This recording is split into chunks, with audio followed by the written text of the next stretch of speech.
Welcome back नाज़रीन। Break पर जाने से पहले जैसे मैं गुफ्तगू कर रही थी कि कराची यूनिवर्सिटी के प्रोफेसर, मजहबी स्कॉलर और साबिक रुकन इस्लामी नजरियाती काउंसिल डॉक्टर उमैर महमूद हमें ज्वाइन कर चुके हैं। अस्सलाम वालेकुम उमैर साहब, बहुत शुक्रिया आपके वक्त का। जी वालेकुम अस्सलाम, थैंक यू वेरी मच।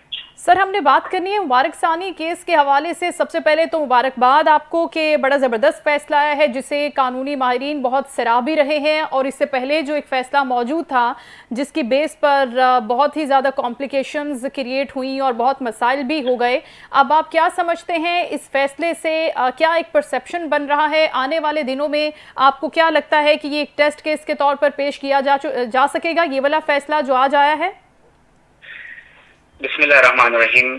देखिए, सबसे पहले बुनियादी बात यह है कि मुबारक सानी केस के हवाले से हमें ये बात समझ लेनी चाहिए कि जब तक तफसीली फैसला सुप्रीम कोर्ट की तरफ से जारी नहीं होगा तो उस वक्त तक ये नहीं कहा जा सकता कि आया कि ये फैसला मुकम्मल तौर पर इस बात की मुताबिकत में है जो पाकिस्तान के उलमा और हमारी कौमी असम्बली की तरफ से जो अफराद इस वक्त मुतालबा कर रहे हैं।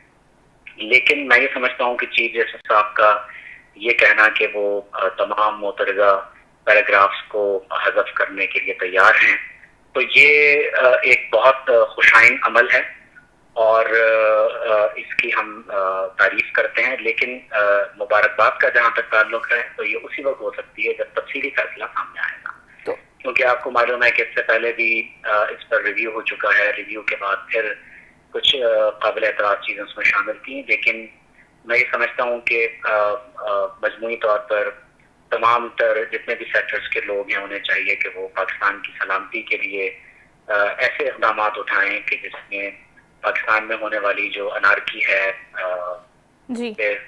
एक परेशानी की तरफ हम जा रहे हैं, तो वो चीज़ ख़त्म हो सके। लेकिन डॉक्टर साहब, अब तो इसकी गुंजाइश बहुत कम रह गई है। मैं आपसे अगले सवाल में जानना चाहूँगी कि वो जो एतराज़ वाली चीज़ें हैं वो कौन सी हैं। लेकिन आप ये बताइए, क्योंकि अभी तो इस्लामी नज़रियाती काउंसिल को और उलमाए कराम की राय को भी इसमें शामिल कर लिया है। पहले तो सबसे बड़ा नुक्ता ये था कि उनकी राय शामिल नहीं है, तो ये मुकम्मल कैसे हो सकता है?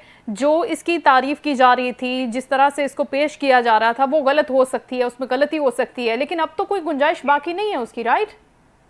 देखिए, जब तक तफसीली फैसला सामने नहीं आता उस वक्त तक ये बात नहीं कही जा सकती। लेकिन ये बात आपकी दुरुस्त है कि इस्लामी नज़रियाती काउंसिल और उलमा की आरा को शामिल करते हुए बाज़ हिस्सों को हज़फ करने की बात की गई है जी। लेकिन जब तक ये बात सामने नहीं आती कि कौन से पैराग्राफ को हज़फ किया गया है, सिर्फ डिलीशन की बात नहीं है, इसमें बहुत सारी चीज़ों को शामिल भी करना होगा। मैं इसकी चंद मिसालें आपको पेश कर देता हूँ। जी।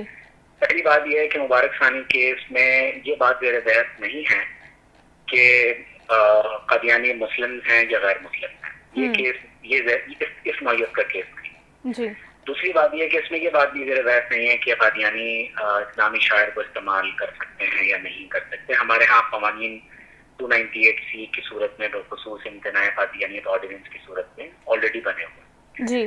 जिस चीज जो इसमें इम्पोर्टेंट बात है वो ये है कि जब ये कहा गया इस फैसले में कि जो आर्टिकल 298C है उसका इतलाक सिर्फ पब्लिक पर होगा, इन पब्लिक होगा, इन प्राइवेट नहीं होगा।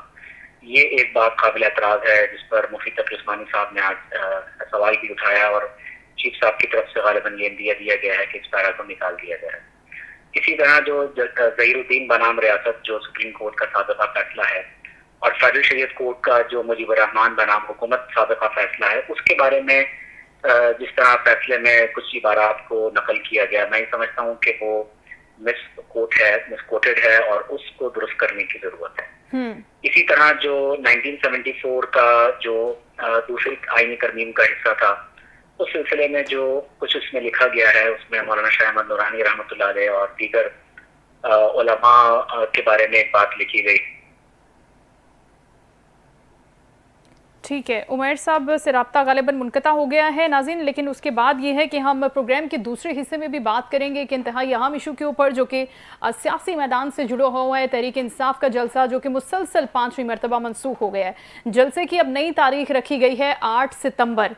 पाकिस्तान तहरीक इंसाफ ने ज़िला इंतज़ामिया की जानिब से इजाज़त न मिलने के बावजूद आज तरनौल में हर सूरत जलसा करने का ऐलान तो किया था, लेकिन मकामी इंतज़ामिया की जानिब से भी PTA का जलसा रोकने के लिए जगह जगह कंटेनर्स रखे गए, रास्तों کو بلاک کیا گیا. اب تحریک انصاف کی جانب سے جاری اعلامیے میں یہ بات سامنے آئی ہے کہ بانیے chairman P T I Imran Khan کی جیل سے جاری ہدایات کے مطابق جلسے کی تاریخ کو تبدیل کیا جا رہا ہے.